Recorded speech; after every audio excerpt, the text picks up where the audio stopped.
¿Quién no ha sentido miedo alguna vez? Y no solo miedo físico, miedo a algo rotundo, tangible, real, que nos puede dañar, sino ese otro miedo que de alguna forma misteriosa nos atrae, nos seduce. ¿Por qué cuando más miedo pasamos, por ejemplo con este programa, haciéndolo o escuchándolo, no podemos apagar el receptor? ¿O no podemos dejar de hablar a los micrófonos? Hoy va a ser un programa experimental, una noche distinta a todas las demás. Una experiencia que si os gusta, y nos contáis que os gusta, puede que se repite, se convierta en nuestra pequeña hoguera, en nuestro pequeño encuentro clásico. Luego encenderemos esa hoguera de las grandes ocasiones para hablar con amigos, para intentar contagiarnos todos del misterio del miedo. Y yo, ya todo en penumbra, todos los amigos por aquí, Carlos Barroso, Katia Rocha, Carmen Porter, buenas madrugadas. Buenas madrugadas. Feliz año a todos. Feliz año a todos los oyentes, claro que sí, feliz año a todos vosotros, a todos los que estáis aquí en el estudio, a los técnicos, a Katia, a Carlos y luego a los invitados que iremos presentando. Juanma Frasquet en la nave del misterio, la garantía de que esto va a ser una noche de auténtico terror. Juanma, feliz año. Ya veréis qué sonidos, porque es fundamental que todos nos ambientemos, que todos nos despeguemos de cualquier concepto previo y que simplemente, al menos por mi parte, lo que quiero hacer es que todos recordemos aquellas historias. Incluso, no es que hoy dejemos de ser periodistas y queramos tener todos los datos, como siempre, no, pero yo quiero que hoy nos juntemos como cuando éramos adolescentes, probablemente, y cuando en un monte, a veces en un cementerio, que también se hacía, empezábamos a contar historias, a contar cosas. Puede que algunas se juntasen con la leyenda. En esta noche van a ser todas reales, absolutamente reales, pero vamos a hacerlo como si fuéramos esos adolescentes, con los mejores especialistas e investigadores.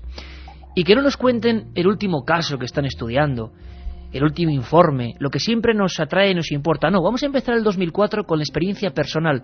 Eso que nadie cuenta, eso que nos da rubor, porque parece que ponemos un pie en terrenos de arenas movedizas. Yo os voy a contar una historia personal, y fijaos que yo no lo hago nunca.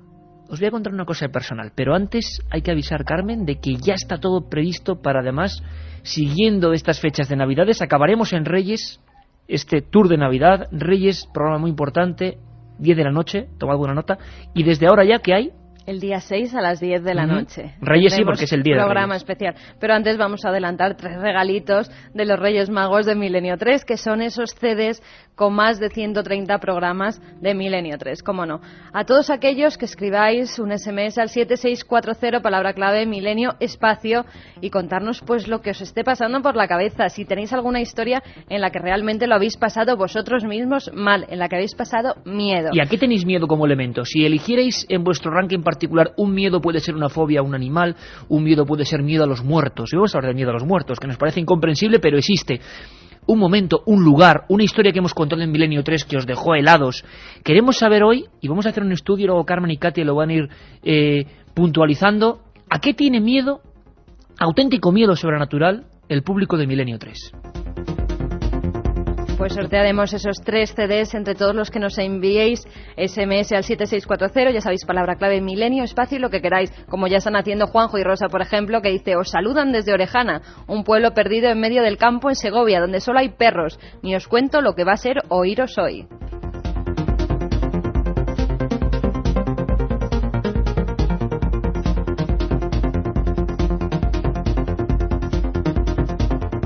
La otra realidad.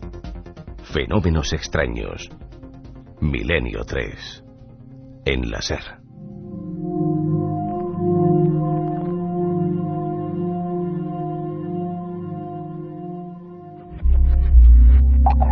Son la 1:42, 8 grados exactos en el exterior de la Gran Vía. Estamos aquí un grupo de amigos en el estudio 1. Se van a ir sumando otros desde diversos puntos de España. Y yo quiero hacer un esfuerzo de abstracción. Y en vez de estar aquí con esta botella de agua, estos papeles, este micrófono, la penumbra por detrás, pues quiero retornar con la memoria, como os decía, a un lugar donde yo lo pasé mal, por ejemplo. Vamos a hablar de diferentes miedos, porque a veces el miedo es explicable y a veces es inexplicable. El miedo puede llegar, hoy lo vamos a saber, con testimonios de psiquiatras, de forenses, a matar a una persona. Es algo que puede llegar a inhibir cualquier función del cuerpo, a dejarnos en colapso, es cierto.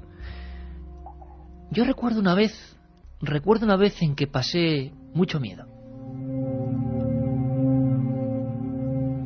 Recuerdo que sería una hora como más o menos la que ahora marca el reloj digital, la 1:43, y más o menos hasta ahora yo estaba haciendo un reportaje, estaba solo, con mis cámaras, regresaba por una carretera secundaria y de repente me encontré con una especie de verja, de valla, que nadie aparentemente, bueno, pues había colocado.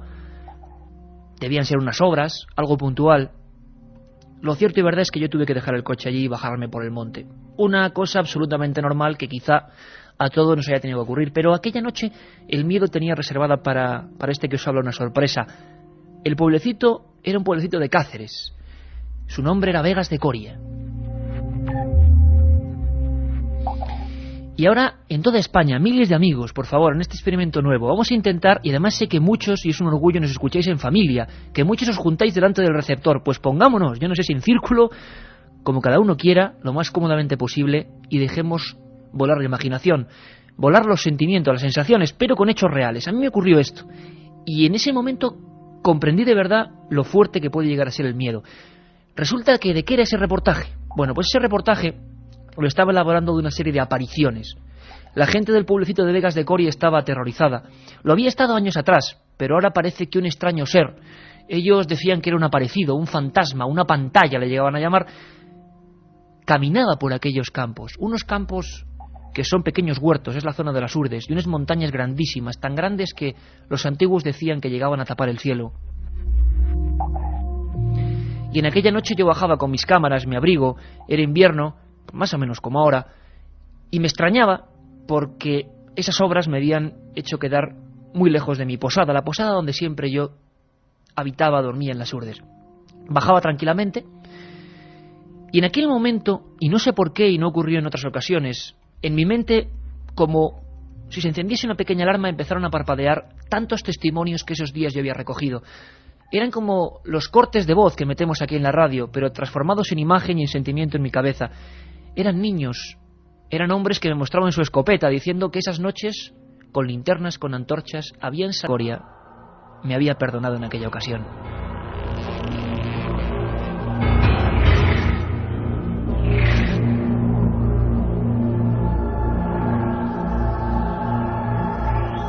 La otra realidad. Milenio 3. En la SER. Eso me ocurrió a mí y hoy van a ser igual de sinceros otros compañeros. Y queremos saber qué os ha ocurrido a vosotros, exactamente a vosotros, a cada uno de vosotros. Experiencias, historias. Le preguntábamos a uno de los psiquiatras de este programa, psiquiatra de cabecera, prestigioso donde los haya, José Miguel Gaona. José Miguel, ¿qué es el miedo?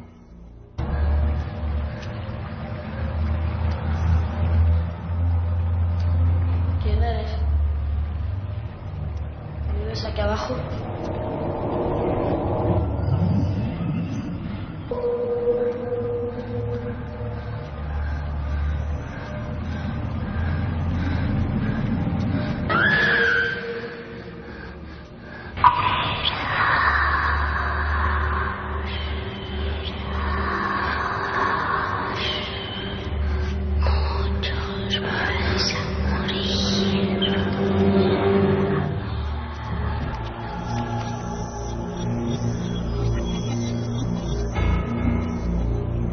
Esas voces casi las escuchaba yo en Vegas de Coria.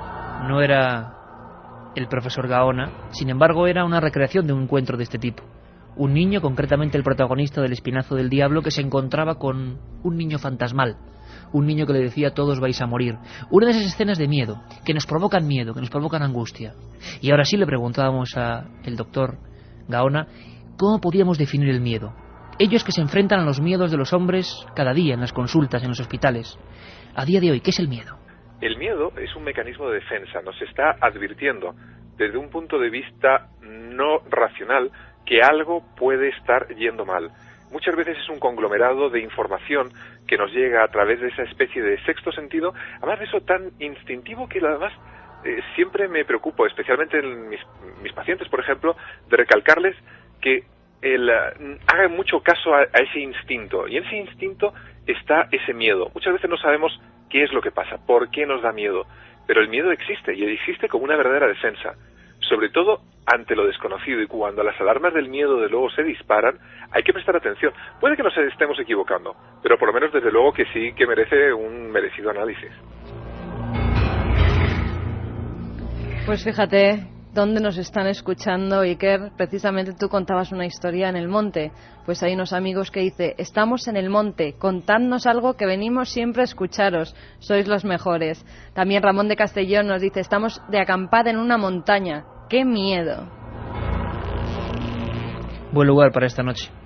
José Antonio García Andrade, profesor de psiquiatría forense, el forense que más autopsias ha hecho en este país, unas 4.000. También ha tenido experiencias de miedo, nos va a contar alguna en la segunda hora. Terrible, es otro tipo de miedo. Él nos ha dejado muy sorprendidos. Nos ha confirmado que el miedo, las historias, por ejemplo, que esta noche vamos a contar, pueden llegar a acabar con la vida de alguien. Aparecen todos los seres vivos, incluso en los seres más primitivos, como son las amebas, que son seres unicelulares. En situaciones ambientales desfavorables, pues tienen esos movimientos reptantes de huida, que en el fondo es lo que todos tratamos de hacer cuando tenemos esa sensación de miedo, que yo creo que nadie está a salvo de eso. Yo creo que todos, absolutamente todos, hemos tenido esa sensación de miedo, que algunas veces es totalmente insuperable, pero sí convendrá que los radioyentes entiendan que es distinto el miedo a la angustia. El miedo siempre lo sentimos ante algo concreto, algo que pensamos que nos puede amenazar de una forma más o menos directa. Y la angustia es ese miedo ante la nada, ante la muerte. Incluso el miedo puede llegar a ser tan importante, no solamente que modifique la conducta, sino que incluso puede ser tan importante la emoción que incluso se llega a producir la muerte. Hay muertes por miedo. Y el doctor Andrade, para la segunda hora, tiene esa sorpresa. ¿Algún caso personal de muertes por miedo? Francisco Contreras, uno de nuestros corresponsales, que además yo creo que pasó miedo hace bien poco. Buenas madrugadas, amigo. Buenas noches, Iker, Carmen, Katia, Carlos. Feliz año nuevo para todos en esta noche de miedo. Uno sintió miedo, sintió bastante miedo, ¿no? Tengo aquí las fotografías ¿Sí? Que colgaremos en la web amiga de este programa, en www.ikerjimenez.com.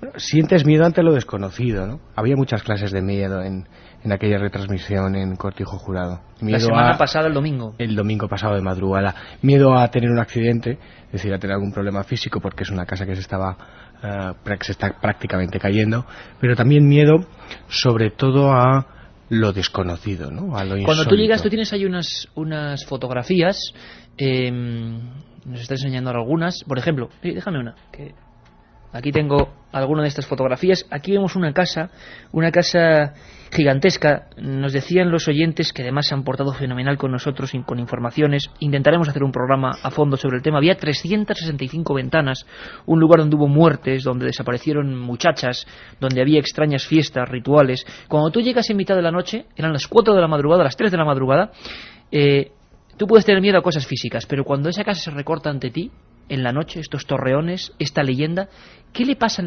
La pregunta que todo el mundo nos ha repetido siempre es: ¿qué os pasa a los investigadores? ¿No tenéis miedo cuando vais ahí? Y si alguien ha estado en casas encantadas últimamente, o supuestamente eres tú, supuestamente encantadas, ¿qué se te pasa por la cabeza cuando uno, como si fuera la imagen del exorcista, se queda delante de la casa en ese momento? Te recorre un escalofrío, ¿no? Y decir que no se tiene miedo es mentir. Uno no es Indiana Jones, uno siente y padece como cualquier otra persona.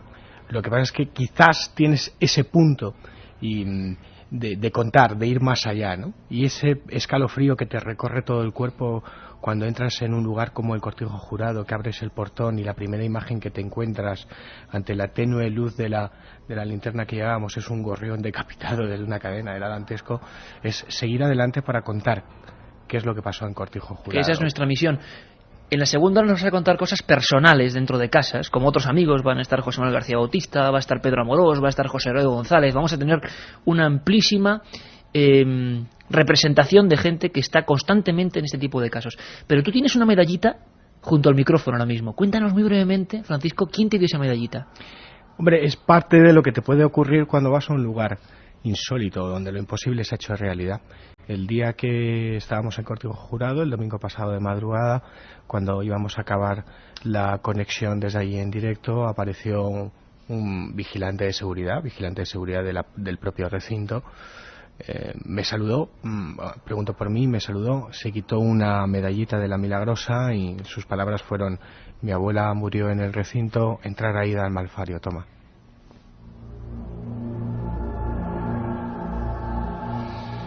Bueno, estaba avisando de que desde luego los miedos estaban ahí por lo menos concentrados. 7640, palabra milenio, un montón de gente. Katia, cuéntanos tú, luego nos vas a contar alguna historia, ¿no? Bueno, no a ver sé si os animáis. Y Carmen también, si os animáis, bueno, aquí no sé yo me he lanzado. Vamos a aguantar hasta el final. Yo me he lanzado. Aquí estamos, por cierto, en semicírculo, como hacíamos antiguamente, nos sentábamos delante de la hoguera y luego con Juanma encenderemos la hoguera.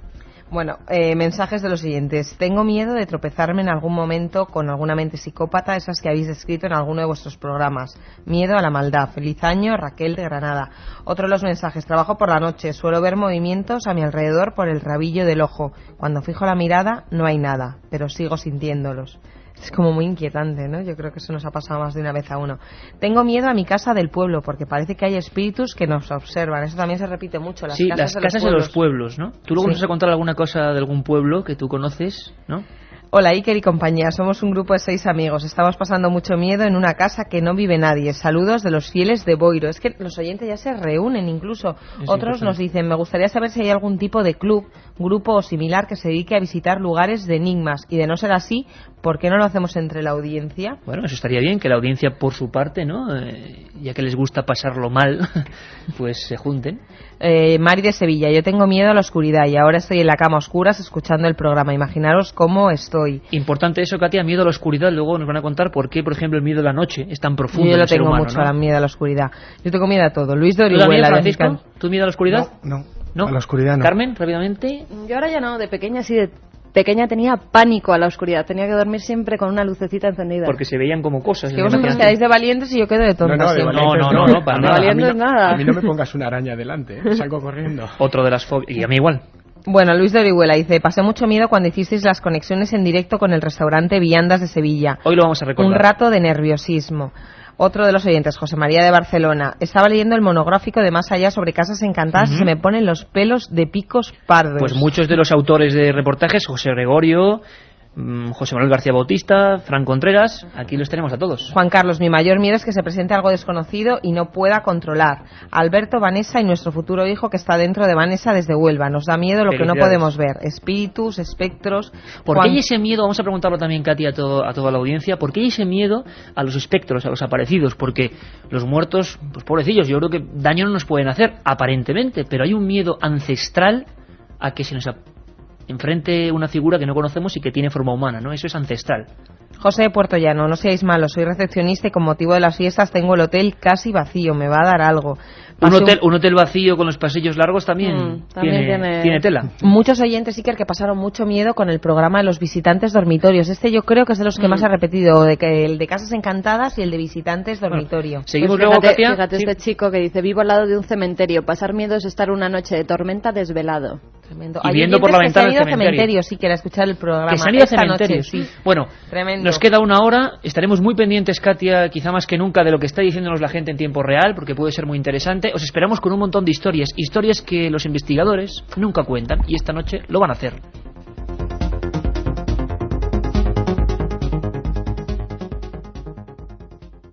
...1937... 200 personas mueren trágicamente en el santuario de la Virgen de la Cabeza. 1971... aparece el fenómeno de las caras de Belmez. 2003... ¿qué relación existe entre estos dos episodios? Descúbralo en Tumba sin nombre. Un apasionante libro de Iker Jiménez y Luis Mariano Fernández. Una tragedia, un misterio, una investigación. Editado por Editorial Edad.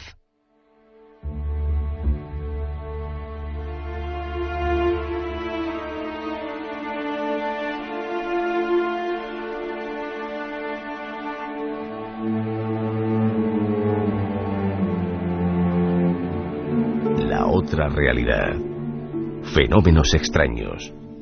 Milenio 3. En la SER.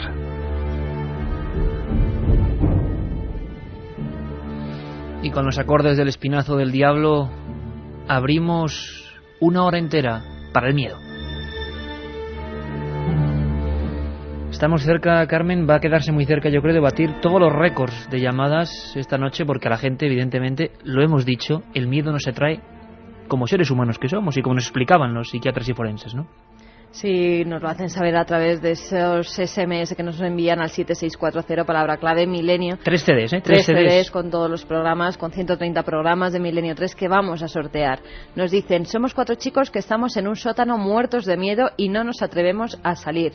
¿Cuánta gente estará ahora mismo, Carmen, si nos hacemos, con lo que ha contado Katia, le vas a contar tú ahora, unida, invisiblemente, Francisco, unida por un hilo invisible? Es alucinante, que es el miedo. Es lo que yo quería crear esta noche y que puede convertirse en algo clásico. Ahora mismo a las 2:08 estamos todos, creo, con una sensación muy parecida, que a veces sube por la espalda, que a veces se centra en la nuca, el miedo. Cristian nos dice, soy incinerador y las noches de los viernes lo paso fatal. Y por último, Roberto nos dice, el miedo es como una necesidad de experimentar una sensación que te hace sentir algo fuera de lo común. Le doy gracias al mío por salir de rutina. Una vez estábamos contando historias de muertos sentados en la puerta del cementerio de mi pueblo y de repente se abrió la puerta del cementerio y todos caímos dentro. Tuve un negocio en una casa donde habían muerto 4 personas de forma violenta. Los cuadros, puertas y luces se movían solos, nos dice Carmen. El crimen de los Galindos me produjo pesadillas y no es broma. Fue además la emisión con la que os descubrí. ¡Feliz año! Apenas meses observaba algo extraño. ¿Tú te acuerdas de eso? Como para no acordarme. Y como para no acordarme de la noche que pasamos ahí. Una sombra. Por cierto. Una sombra con sombrero. ¿Y tú? Una sombra. Lo pasaste mal dentro de aquel lugar. Lo pasamos con Rafael Cabello. Luego se apuntó Clara Tahoces, ¿no? Antes de que subiera Clara, Rafael Cabello y yo en esa habitación número 9 maldita, donde está ese espejo donde muchos de los empleados dicen ver un ser etéreo, vimos pasar una sombra. ¿Coincidencia? Ahora, Francisco, nos vas a contar cosas muy personales que pasaron en aquel lugar, momentos de angustia que ocurren dentro de estas casas, pero por favor, antes de conectar con nuestro caballero en el sur, don José Manuel García Bautista, vamos a recordar aquel momento, en aquel especial sobre el viandas, aquel padre que se subía delante de esas 500 personas del público y con una forma muy especial, muy afectado, nos contaba la historia de su propia hija. Era su hija de apenas meses la que señalaba una esquina, la que señalaba y decía con su manera, con sus balbuceos, con sus gestos, que allí había alguien al que describía de la forma que muchos empleados de viandas habían descrito a la misteriosa sombra. Escuchamos. Al cabo de un momento la cogí en brazo y comenzó a señalar el agujero que hay justo enfrente de la barra, desde el que se ve la escalera de subida. La subida. La niña lo señalaba constantemente. Sí, lo señalaba con, el que tenga hijos lo sabrá, el típico señal de acércame allí que estoy viendo algo, ¿no? Yo la acerqué hacia allí y ella comenzó a tocarse la cabeza y ella, para eso es la señal de un sombrero, una persona con un sombrero, ¿no? A mí aquello me extrañó ya, ¿no? Y cuando seguía señalando, daba a entender que ella estaba viendo una persona con un sombrero. Se lo comenté a la chica de la barra, no era Raquel, era otra compañera, y se quedó bastante patidifusa, ¿no? Como diciendo, bueno. Entonces ella me dijo, bueno, es que aquí han ocurrido algunas cosas y tal. ¿Y la niña quería subir o quería hacer ademán de subir para observar aquella figura o no? Yo no sé, porque en ese momento ya fue la impresión tal, porque yo digo que al principio pensábamos que no iba a ocurrir nada realmente, ¿no? Pero cuando yo vi que eso ocurrió y yo conozco a mi hija y sé que... Claro, es tu hija, o sea, y sabes el lenguaje que ella... Las señales de ella, porque no habla mucho, pero las señales tiene 21 meses. Total, la chica no se prestó a acompañarnos a subir arriba. La niña no quería en ningún momento que la soltásemos en el suelo. Yo le preguntaba... Eso es reacción normal, ¿no? Que habitualmente la puedes dejar. No quería mucho. Tocar el Cuando suelo. está cansada, quizás lo típico de un niño que no quiere que lo sueltes, pero ella estaba bastante despierta y no quería que la pusiésemos en el suelo. Iba con la boca abierta, yo le preguntaba de vez en cuando, ¿y el hombre del sombrero? Se asomaba hacia un sitio, señalaba a determinada dirección, después a otra dirección. El caso es que nos fuimos, no volvió a ocurrir nada, y al cabo de un par de horas estábamos aquí cerca, en unos grandes almacenes que hay. Al cabo de un par de horas yo le pregunté ¿y el hombre del sombrero, Claudia? Y ella señaló a la lejanía, hizo una señal así como, no cerca, sino indicando que estaba lejos, y me dio a preguntarle, ¿y qué hace el hombre del sombrero? Y fue cuando ella que fue lo que más me asustó, hizo unos gestos, como con un gruñido, una cosa cultural, unos gestos así con las manos. García Bautista, José Manuel García Bautista, compañero, buenas noches. Buenas noches, Iker, buenas noches a todo el equipo de Milenio 3. Feliz año. A la audiencia, feliz año. Oye, ahora se recuerda de una forma muy especial aquellas vivencias en viandas, ¿verdad? Sí, la verdad es que sí. Me ha impresionado bastante la musiquilla, la nanita esa que has puesto. De es que Juanma es un fenómeno. Se ha traído de repente una voz de una niña como perdida ahí en la nada y ya... Me ha impresionado bastante, y además el relato de Juan Carlos, que recordaba como Claudia, bueno, veía a aquel señor, pues la verdad es que es bastante impresionante como él. Lo es también un reciente caso similar que ha sucedido en viandas. Que han vuelto a ver cosas. Yo te pediría ahí, José Manuel, que queremos hacer un programa de nuevo especial sobre todo lo nuevo. La gente nos pregunta, el 7640 con la palabra Milenio, entromba por nuevas cosas. Yo siempre digo que vosotros, tú, Rafa Cabello, Jesús Conejero, toda la gente buena de allí de Sevilla, no dejáis un caso jamás, seguís investigando, seguís haciendo pruebas y dentro de poco vamos a tener una buena muestra. Pero yo quería preguntarte a ti, a José Manuel como persona, como investigador. Como he dicho antes, vamos a despojarnos de todas las teorías, de todos los informes, del trabajo periodístico. Y yo sé que tú en un caso muy concreto, en una población del Aljarafe sevillano, pasaste mucho miedo. Y me gustaría, aunque sé que la mayoría de todos nosotros no nos gusta hablar de cosas personales, creo que era noviembre del 2001, creo que la Ouija estaba por el medio, creo que una muerte también había por el medio, y me gustaría, José, que tú nos contaras, aunque fuera brevemente, esa historia que a ti se te quedó, porque pasaste miedo. Pues sí, lo pasé bastante mal y aquel día puedo decir que bajé las escaleras de aquel edificio aterrado. Fue en mayo del 2002. Los incidentes que has comentado, evidentemente, se remontan a noviembre del 2001, pero a mí me llama un amigo vinculado a las fuerzas del orden público en Sevilla para que, bueno, acuda a un sitio que es de mi interés. Me recogen aquí otros 2 agentes y bueno, nos disponemos a subir al Aljarafe sevillano, a una localidad, una ciudad dormitorio muy cercana a Sevilla. Por el camino nadie me hablaba, nadie me quería decir dónde íbamos. Yo estaba intranquilo y al llegar a los bajos del edificio la sorpresa es que uno de los agentes pues dice que él no sube. Yo no subo. Bueno, pues venga, pues vamos para arriba. Subíamos las escaleras y el otro acompañante pues casi que también iba blanco, con la mano en la cartuchera, y al llegar al descansillo, bueno, estaba allí este amigo, ¿no? Me impresionó bastante porque era un segundo, no había luz, no había tampoco alfombrillas, denotaba que el edificio, el piso estaba abandonado, y nada, y mi amigo me dijo, vamos a entrar y vas a ver algo. ¿Vas a ver algo? Te dijo. Vas a ver algo, sí, literalmente. A mí me estaban asustando porque, claro, tampoco era normal, ¿no? Trató de abrir la puerta y la puerta ofreció una gran resistencia. Cuando al final la puedo abrir, en Sevilla, en mayo, toda la gente de aquí del sur lo sabe, vosotros lo sabéis, superamos los 30 grados. Y al entrar en el piso, lo primero que nos sorprendió fue un olor muy desagradable y un descenso de temperatura de 22 grados. Por el suelo se extendía una especie de bruma, una especie de neblina. Aquello era dantesco. Aquello os lo estoy contando ahora y la verdad es que se me ponen los pelos de punta. Y tiramos para adentro, íbamos 2 ya, mi amigo y el agente que nos acompañaba, y empezamos a entrar por allí, y la primera sensación que tiene es la sensación esta de miedo, de inquietud, como cuando estás solo o en compañía de otros, pero te sientes vigilado, hay algo que te atenaza. Es esa sensación, es una sensación de que realmente te vigilan. Íbamos por el pasillo y al fondo lo único que podíamos ver es cómo debajo del dintel de una puerta había una vela encendida. Era lo único que destacaba entre tanta oscuridad, ¿no? Había ruidos como murmullos, pero murmullos dentro del propio piso. como carreras.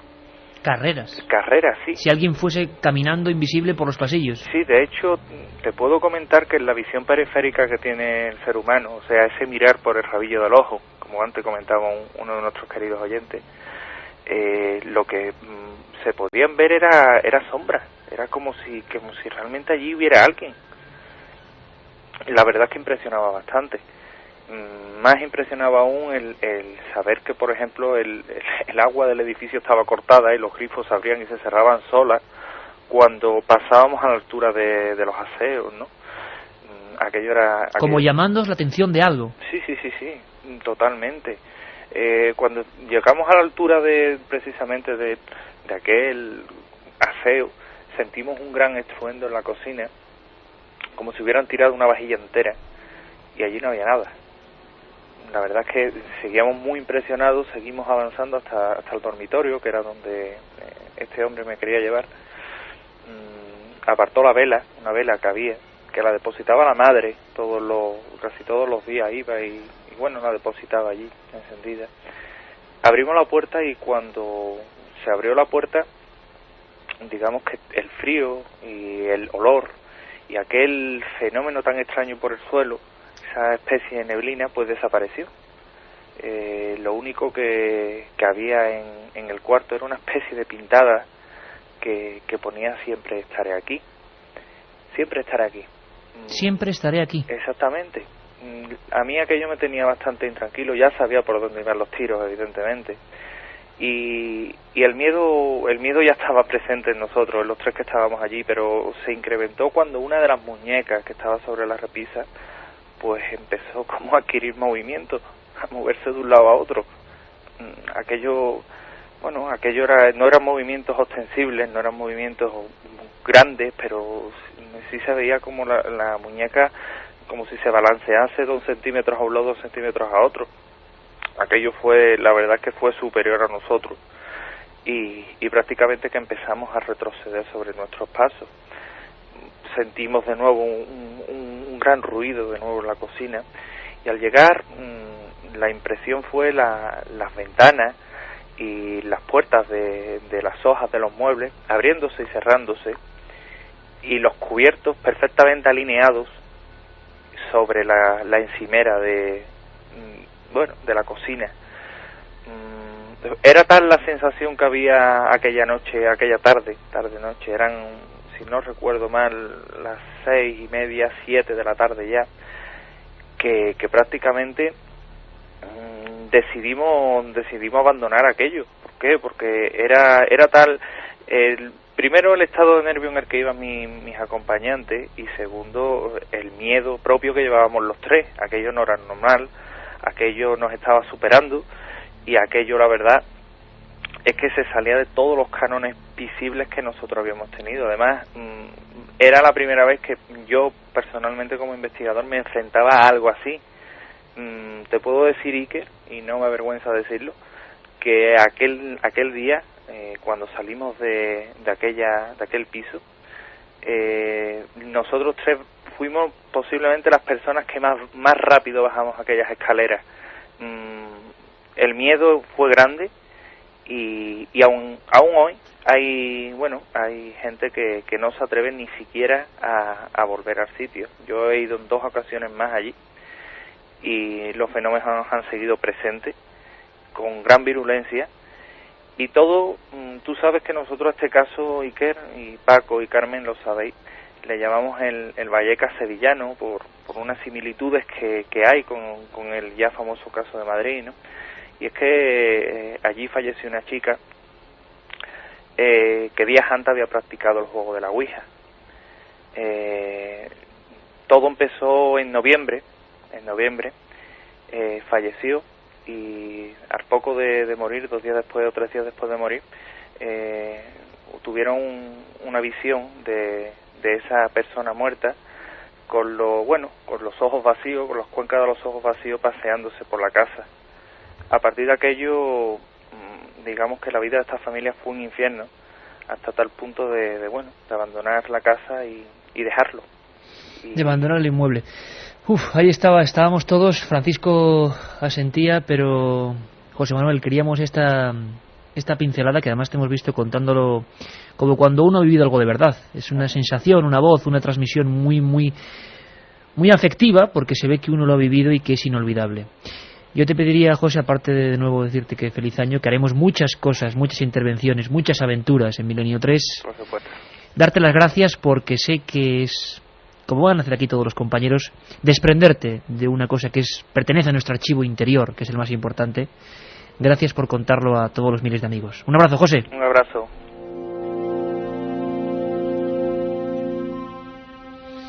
Francisco, tú también saliste raudo, como hemos salido todos en alguna ocasión, como yo por las montañas de las Urdes, con un sonido parecido de cubiertos que se tiraban unos a otros en viandas, precisamente, ¿no? En viandas ocurrieron unas cuantas cosas que pudimos vivir allí en ese programa especial con todos los testigos y con público. Ocurrieron cosas increíbles, ¿no? Y yo recuerdo primero la sombra, esa sombra que atravesó el pasillo que iba a la habitación 9, que bueno, en un momento dado tu mente dice, bueno, es un efecto lumínico, vamos a dejarlo ahí, pero ya te atemoriza y te sugestiona si cabe más aún. Hubo un segundo momento en la segunda planta. Yo estaba muy pendiente aquella noche del piano, de esa pianola del siglo XIX, para que sonase y para que todos los oyentes de Milenio 3 lo escuchasen, o el abrir y cerrar de los cerrojos de la ventana. Bueno, pues en un momento determinado estaba con claratavoces en la segunda planta, como te decía. Hay un gran comedor y en un momento determinado escuchamos lo que los expertos llaman mimofonía, escuchar un ruido de algo que realmente no existe. Como si toda la cubertería se cayese al suelo, fuese tirada. Salimos corriendo para allá y no había nada en el suelo, ¿no? Era algo que nos dejó un poquito así tocados, pero sobre todo lo más acongojante, por decirlo de alguna manera, es que recogimos una grabación en las diferentes grabadoras y en los minidiscs, pues en la grabadora de Clara, que se dejó al lado de la habitación 9 maldita, entre comillas, se recogió una intrusión, una psicofonía, una parafonía, y a mí me estremeció. Además salí escaleras abajo corriendo para decíroslo a vosotros que estáis en el teatro para ponerla, porque era exactamente la misma voz que semanas anteriores se había colado cuando conectabais en directo con la unidad móvil y José y Rafael, ¿no? El mismo grito que se repetía ante nosotros. La misma voz.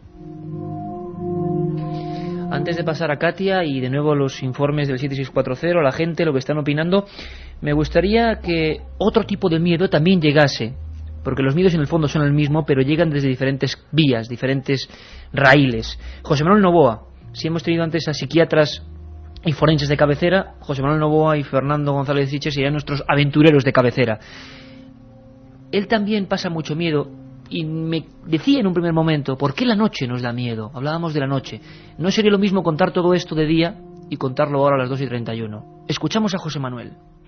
Bueno, para empezar, las cosas importantes en lo que se refiere a magia en África, por ejemplo, o en Haití, cuando estuvimos con todo este asunto del vudú, suceden por la noche.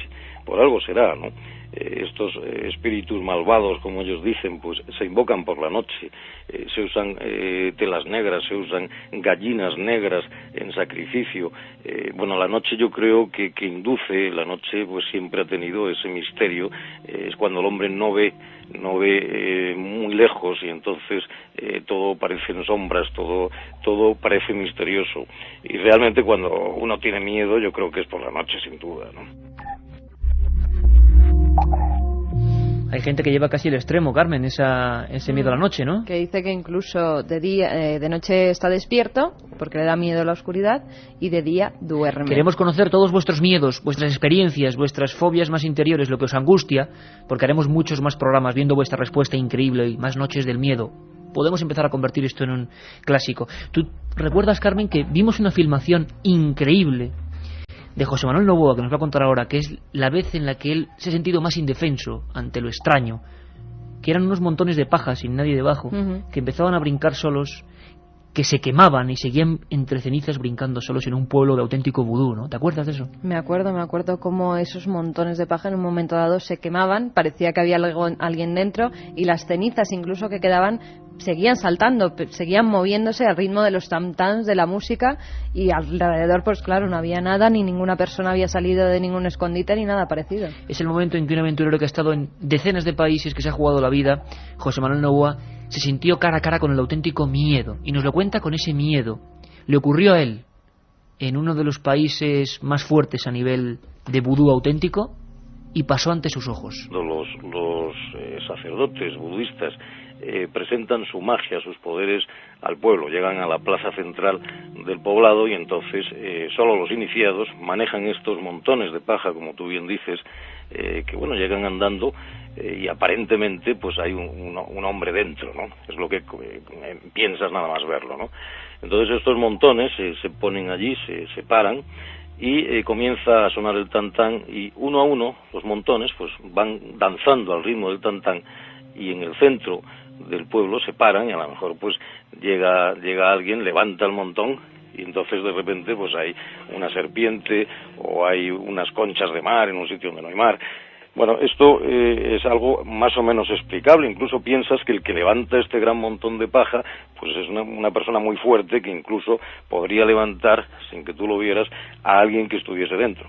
Pero el fin de fiesta de aquella celebración pues fue el último montón de paja que llegó igualmente danzando hasta el centro del poblado, se paró y entonces llegó el sacerdote de vudú y lo roció con gasoil y le prendió fuego.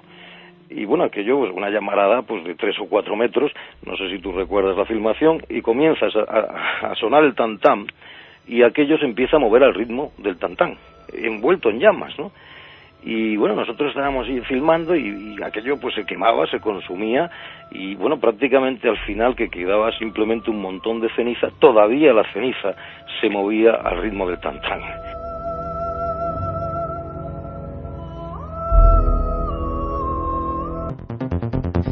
Ya está por aquí Katia. Adelanto que tenemos como, iba a decir postre, no, al revés, plato fuerte. Me está ya casi escuchándonos, va a estar en unos minutos Pedro Amorós. Hay una psicofonía que casi accidentalmente escuchábamos Carmen y yo ayer por la noche, ¿verdad? Que nos ponía los pelos de punta. No sé si es una psicofonía, es un mensaje en un contestador. Terrible, terrible. Nos va a contar Pedro y aparte nos va a hacer, bueno, pues partícipes de otra de sus experiencias. Pero 7640, esos 3 CDs con Milenio 3, 130 programas. ¿Qué cuenta la gente, Katia? Pues yo creo que en general nuestros oyentes están casi tan asustados como yo. Dice, me llamo Nicolás. Tú lo has llegado a pasar mal ahí, ¿eh? Yo sí. Yo te estaba mirando ahora. No me importa reconocerlo. En la boca del estómago, sobre todo, la presión. Juanma se estaba riendo de mí, ¿no? Porque él casi que disfruta, pero yo lo paso muy mal. Ya verás cuando llegue a casa, hoy no duermo. Bueno, Nicolás decía, el miedo a los espejos y sus efectos. Curioso, es inherente también al ser humano. Hay muchos oyentes que nos lo están diciendo. Espejos. Que si están en penumbra o por la noche no se atreven a mirarse en un espejo. Hay muchas yo leyendas nunca lo con hago. los espejos, ¿verdad?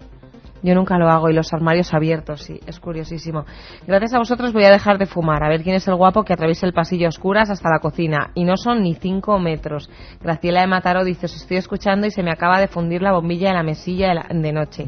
Eso es muy curioso, porque nos están escribiendo muchos que las luces están parpadeando, incluso se están apagando, ¿sí? Que las bombillas, que las velas se están apagando. Bueno, pero ahora pensar una cosa, estamos miles de personas en un mismo, ¿cómo deciros? En una misma frecuencia, en una misma onda, pasando lo mismo, pues vete a saber si hay una energía desconocida que interfiere. Bueno. Sí, hay oyentes que nos dicen eso, que el miedo se transmite y se contagia. Iván dice, tuve una experiencia con la Ouija, nunca más volveré a hacerla, ni siquiera quiero hablar de ello. Mi nieta de 4, esta es otro oyente, mi nieta de 4 años dice que tiene un hermano de otra madre y que está muerto. Dice hasta cómo fue enterrado.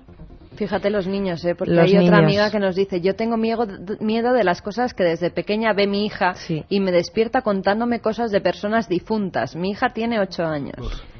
Otro que nos dice, mi compañero de habitación del hospital falleció por la noche y su cara me miró sonriendo durante horas porque yo estaba entubado y no pude avisar a la enfermera. Yo, Francisco, tú que has hecho el libro de Casas Encantadas, hemos tenido a gente como José Manuel García Botista, hemos tenido a gente ahora como Pedro Amorós, que va a venir ahora, que sois los que más estáis trabajando en este tema. ¿No te das cuenta? Me parece increíble, cientos de mensajes, cada uno con una experiencia, y estamos haciendo un corte de la sociedad, que es la gente que escucha Milenio 3 a estas horas que no son fáciles. Por lo tanto, ¿cuánta gente se ha encontrado con lo extraño, Francisco? Miles. Yo creo que miles. Yo tengo una teoría y es el tema de las casas encantadas fascina y atrae y repele justamente porque todo el mundo ha vivido algo extraño, algo que no tiene explicación en su vida, y si no lo ha vivido uno en primera persona, lo ha vivido alguien muy cercano, un hermano, un padre, una madre, con lo cual la realidad de esa irrealidad es muy palpable. Totalmente de acuerdo. Esta oyente, a mí se me da mucho miedo. Cuando pasé miedo es cuando estoy en casa de mi abuela y la oigo hablar toda la noche y al día siguiente le pregunto y me dice que es su marido. Me gustaría que contarais el caso de una casa encantada de Madrid, que aparecían unos monjes enanos y había crímenes extraños. Me han dicho que da pavor. Bueno, hay muchos casos de ese tipo. Creo que es del siglo... Sí, pero es un caso fraudulento, es del siglo XVIII, es la llamada Casa de los Enanos. Pero fue fraudulento, Había una serie de, no de crímenes, sino de fiestas extrañas, de juergas, y para acabar con todo aquello se montó un mito. Volveremos a hacer un Madrid desconocido, segunda parte. Oyentes que con la historia de Bautista han pasado mucho miedo y han tenido que encender la luz. Otros que nos hablan mucho de perros, gatos, los perros cuando se ponen a ladrar, o los gatos cuando miran fijamente. Mi perro siempre se queda mirando en un punto de la casa, una mecedora, siempre se queda... Tu perro, Katia, el tuyo. O cuando de repente salen Brownie. los perros como UFO, nuestro perro al pasillo sin que haya nada, y miran, sin que se oiga nada y se queden. Yo siempre lo mío, otro programa sobre perros y fenómenos extraños. Y por cierto, Carmen, alguno que decía que por culpa de Juanma y nuestras iba a morir y que estaba el perro gruñendo en este momento en su casa, ¿no? Ahora mismo lo ha escrito. Luego Vamos también con los Katia. misterios típicos de cada sitio. Tenemos un oyente que es colombiano y dice: me daría mucho miedo encontrarme con el duende, un ser de la altura de un niño y cara de viejo. Si lo ves en el monte te puede hacer daño. Otro que nos dice: a mi madre le visitaba a alguien, se subía a su cama y la tapaba. Le estuvo pasando unos meses hasta que se compró un perro. Gracias por el programa. Vaya descripciones. Seguimos después, Katy, en la recta final, porque es increíble. No damos abasto con vuestras historias. Estamos viéndonos superados. Haremos más programas de la Noche del Miedo, salteados, para convertir esto en un pequeño clásico de la radio. La noche donde todos nos juntamos, casi con la hoguera. Tenemos la hoguera por ahí, Juan, a ver si la recuperamos. ¿Recordáis historias? Lo que viene ahora es muy fuerte, ¿eh? Vamos a escuchar un poco la hoguera, como si estuviéramos en ese monte, perdidos, solos.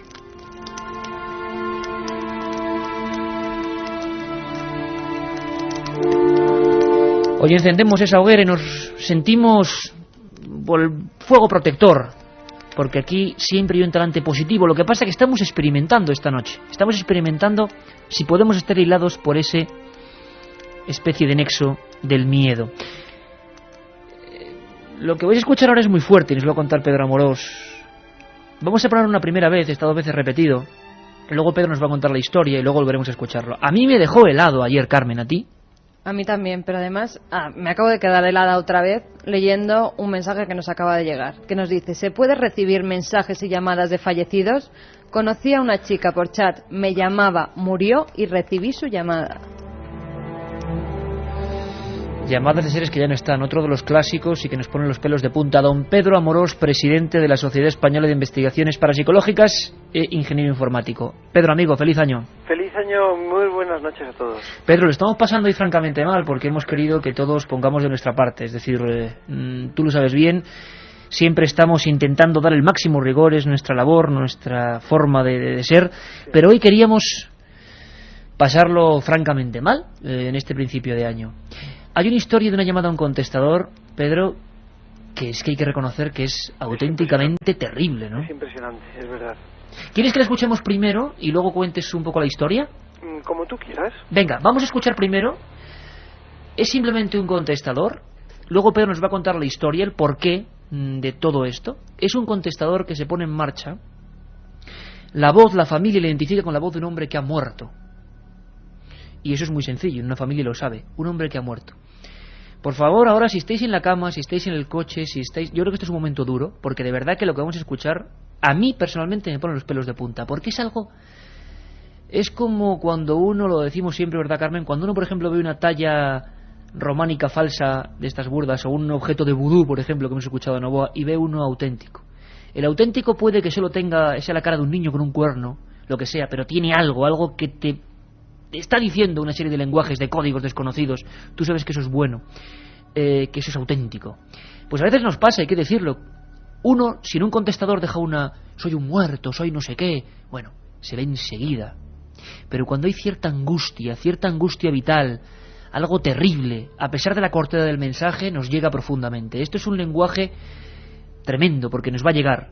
Para la familia es la voz de un muerto, y ahora Pedro nos va a contar toda la historia. Nos ha impresionado muchísimo. Yo intuyo que sería mejor dar unas pinceladas. Venga, pues vamos con ello, Pedro, tienes razón, para que la gente ahora mismo esté pensando Exacto. En la voz.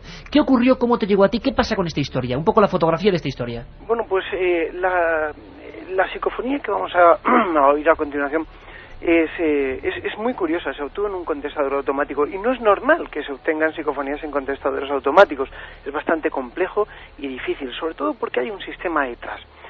Pero una querida amiga, una cantante famosa además, pues me hizo llegar una cinta pues casi envuelta en lágrimas diciéndome: Pedro, tengo la voz grabada de mi padre fallecido. Y el caso fue bastante triste, ¿no? El hombre, que también era un cantante famoso, pues estaban durmiendo la pareja, el matrimonio, y bueno, pues el hombre murió nada más levantarse. O sea, fue a incorporarse y murió, le dio un infarto y cayó muerto. Fue un desastre. O sea, en el último momento se incorporó, hizo demanda de incorporarse. Exactamente, ahí, ¿no? Cuando fue a incorporarse murió y fue un desastre, ¿no? Para la familia. En fin, cuando estaban todos reunidos, habían venido ya todos los familiares y demás, pues estaban casi de cuerpo, el hombre estaba de cuerpo presente, estaban velando el cuerpo y bueno, de repente sonó el teléfono, pero de una forma extraña. Sonaba de una forma muy curiosa. Se disparó el contestador, que lo tenían puesto, y todos pudieron escuchar con toda claridad la voz de su padre a través de ese teléfono. Pero no sabían lo que decían. Cuando rebobinaron y escucharon, pudieron ser partícipes todos los que allí había de que su padre estaba relatando el momento exacto en el que murió.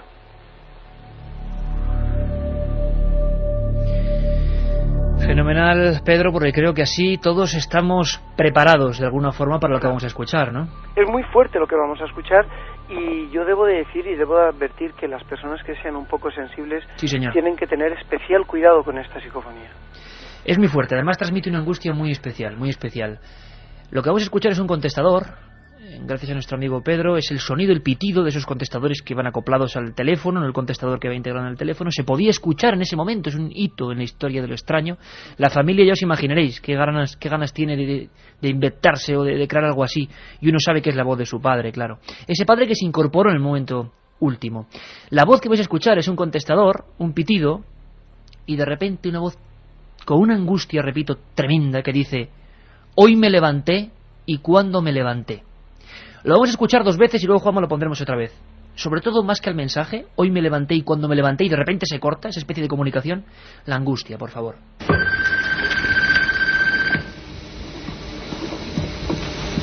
me levanté y cuando me levanté.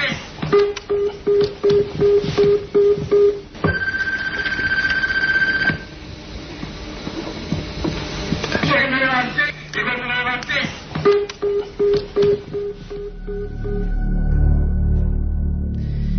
Muy rápido, ¿cómo se te queda el cuerpo, Francisco?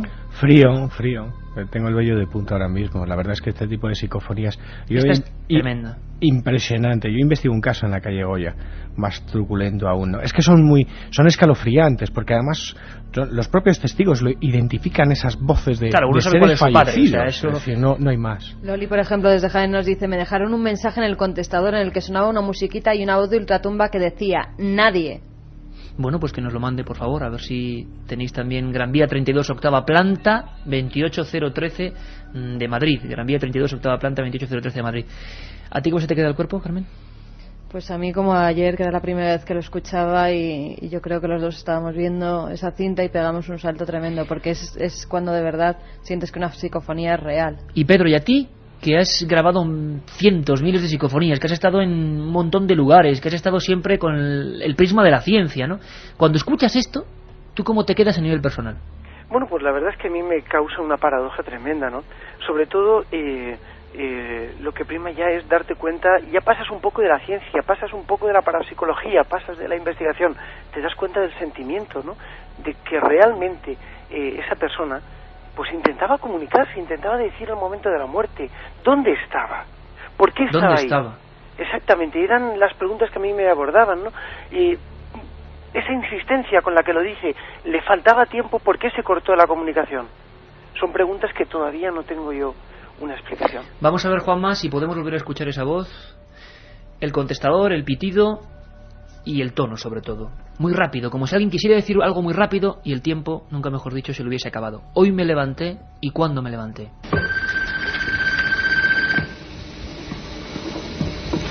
Hoy me levanté y cuando me levanté.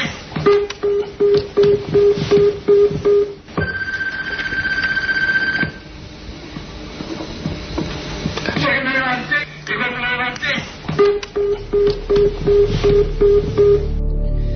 Ya lo sabéis, 7640, palabra milenio. Increíble lo que estamos viviendo hoy. Y sé que Pedro, que ha hecho esos célebres libros sobre psicofonías, voces del más allá, que haremos con él muchos programas sobre su archivo, sobre las cosas impresionantes, porque algunas de las psicofonías más terribles que yo he oído nunca me las ha puesto Pedro. Por ejemplo, aquella de defecto de autobús, bueno, que un día recordaremos. Esa que a mí... Tremenda. Además, Pedro es uno de esos que tampoco le da mucha importancia, las tiene en su archivo y son maravillosas, realmente increíbles. Pero sé, Pedro, que tú, si has pasado miedo, si nos puedes hacer una foto, como todos los compañeros, de tu momento del miedo en un inmueble, ¿dónde sería? ¿Cuándo ocurrió? Bueno, pues para mí el momento más fuerte que viví, pues uno de los más fuertes fue en un balneario antiguo que hay en la provincia de Alicante. Es un balneario que, bueno, pues data de hace unos 200 años. Fue incluso hospital de guerra durante la Guerra Civil. Y se cuentan leyendas, ¿no? Como en todos los lugares antiguos. Pero este día yo estaba tranquilamente en mi despacho. Tocaron al timbre y cuando abrí estaba uno de los albañiles que habían estado construyendo mi casa. Y entra pálido, entra blanco. Y me dice: Pedro, lo he visto, Pedro, lo he visto.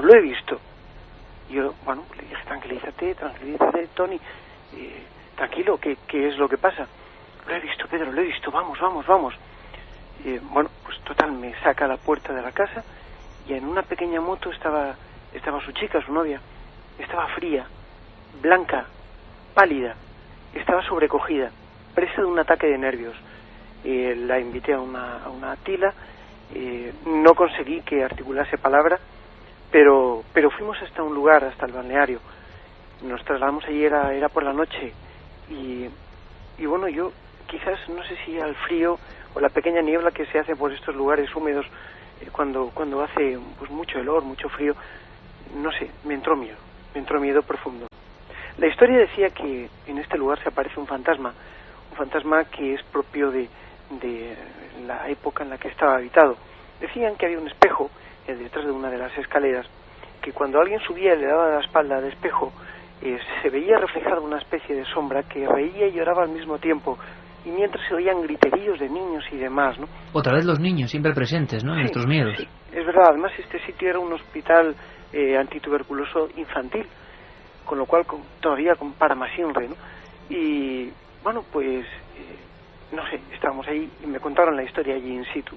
Parece ser que bueno, estaban allí pues jugueteando los dos novios solos, haciendo sus cositas, como yo digo, y en la oscuridad de repente oyeron como un pequeño susurro, algo, se dieron la vuelta y vieron a una imagen de color blanco, a una señora de color blanco flotando a 1 metro de ellos sobre el aire, flotando.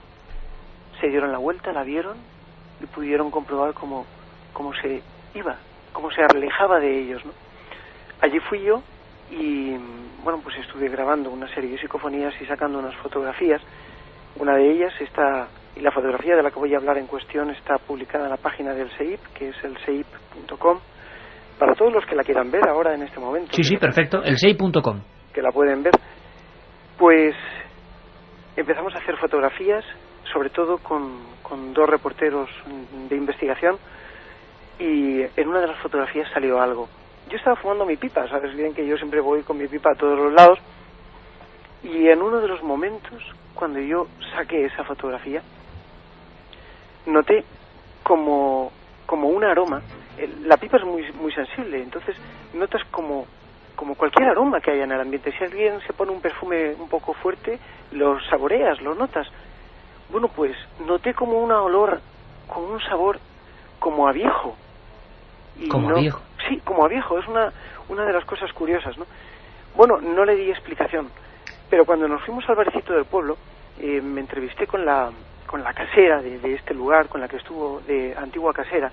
Me dijo que en determinadas ocasiones, en el lugar, cuando habían comentarios de que se aparecía el fantasma, se podía oler como una especie de olor anciano, a viejo.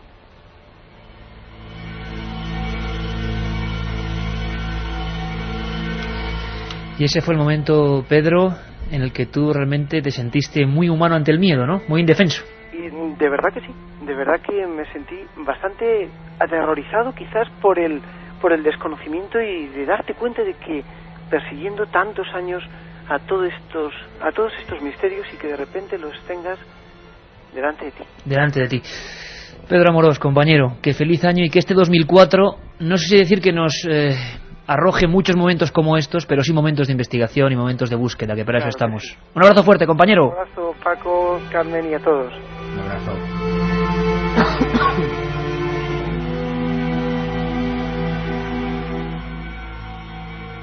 Momentos, bueno, en los que cada uno va desgranando sus experiencias. Nos has traído una de las últimas que tú has tenido, Francisco, muy rápidamente. Es una voz que se cuelga también en una psicofonía, ¿no? Porque es uno de los elementos que a la gente más miedo le dan. Una entrevista con una pintora muy especial. Hace 72 horas realizaba una entrevista a una pintora malagueña, se llama Julia Mendoza, que sufre una serie de experiencias en los cuadros que pinta, aparecen una serie de rostros, ya hablaremos de ello en cualquier programa. Vamos con lo que es la grabación. Pero es una sensación de miedo completamente distinta a todo lo que hemos hablado. Hemos estado en lugares encantados, en carreteras donde aparecían figuras antropomorfas, pero yo creo, y al igual que yo, vosotros y todos los que investigamos y han pasado por estos micrófonos esta noche, llegamos a casa, nos ponemos delante del teclado del ordenador y empezamos a transcribir la entrevista.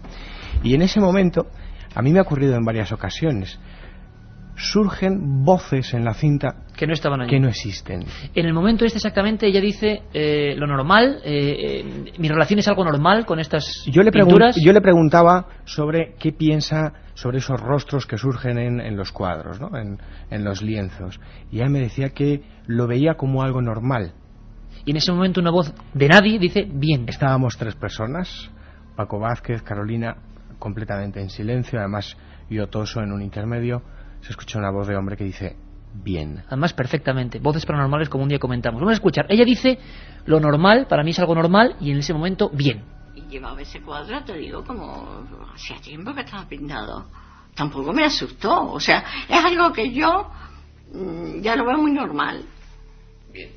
Ahora, lo que no he podido es nunca... y llevaba ese cuadro, te digo, como hacía tiempo que estaba pintado. Tampoco me asustó, o sea, es algo que yo ya lo veo muy normal. Bien. Ahora, lo que no he podido... Pedimos disculpas y un montón de amigos porque hay que hacer más noches del miedo. Sí, la historia de Carmen. Y la de Katia, hoy nos hemos librado tú y yo. Os habéis librado, Katia y Carmen, de 2 historias personales. Uy, pues yo tengo una terrorífica. No, pero me la contarás como diría ¿cómo era? Después Lago, de la ¿no? publicidad. Julián Lago, eso es la publicidad. Vamos con los ganadores y con ese montón de amigos que hoy de verdad han estado más unidos que nunca por el vínculo del miedo y pues la primera, de la angustia casi. La primera, Nayara, desde Santurce, desde Bilbao, dice... los de Bilbao se comenta que no tenemos miedo, que somos muy valientes. Iker, te aseguro que eso es una chorrada. Silvia, desde Segovia, estoy sentada bajo el acueducto, sola. Increíble el programa, la realización, los colaboradores, vosotros me hacéis sentir viva, gracias. Y la tercera llamada ganadora, el tercer oyente que se lleva ese CD con los programas de Milenio 3, Roberto, desde Oviedo, dice: soy psiquiatra, conozco los mecanismos del miedo, sé cómo funciona, cómo se genera en la mente, tengo explicación, sé cómo combatirlo, pero todo esto, hasta hoy, me ha quedado claro que es falso. Ha sido horrible, gracias. Encima te dan las gracias por pasarlo mal, Iker. Sí, es curioso, es curioso. Pero el miedo a veces consigue cosas buenas. A ver. Como Alberto y Alex de Madrid, que dice: hola, mi hermano y yo estamos enfadados, cada uno en una habitación, y nos hemos juntado del miedo. Gracias por todo. Qué bueno. Siempre hay que sacarle el talante positivo. Francisco, desde luego, radiofónicamente hay que hacer más noches de estas, ¿no? Sí, ¿sabes qué me da a mí mucho miedo, Iker? Las fotos en sepia antiguas. Las fotos en sepia antiguas. Y las iglesias, Katia. Las iglesias. Hombre, no puedo entrar en una iglesia sola. Habrá nunca. que contar aquella noche en la finca del Pardal.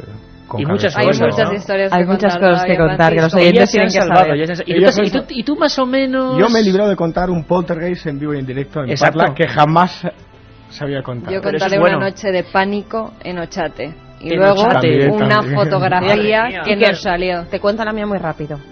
Bajas 2 escaleras de la casa del pueblo, una casa de un pueblo en el monte, en la Sierra de Toledo, llena de árboles, con lo cual siempre parece que estás a oscura. Es la casa de mi abuela. Y cuando entras, hay una foto que preside en honor a los muertos, la foto de una mujer vestida de negro, con una camisa bien tapada hasta el cuello, el moño recogido con la raya al medio, unos ojos así verdosos, grandes, unos rasgos marcados, la frente grande. Pone 1852, pero es que esa mujer soy yo. Pero Katia, bueno, ¿nos desvelarás el enigma? Por lo menos es mi cara. Madre mía, claro, un antepasado tuyo. Uf. Estás reencarnada. Bueno.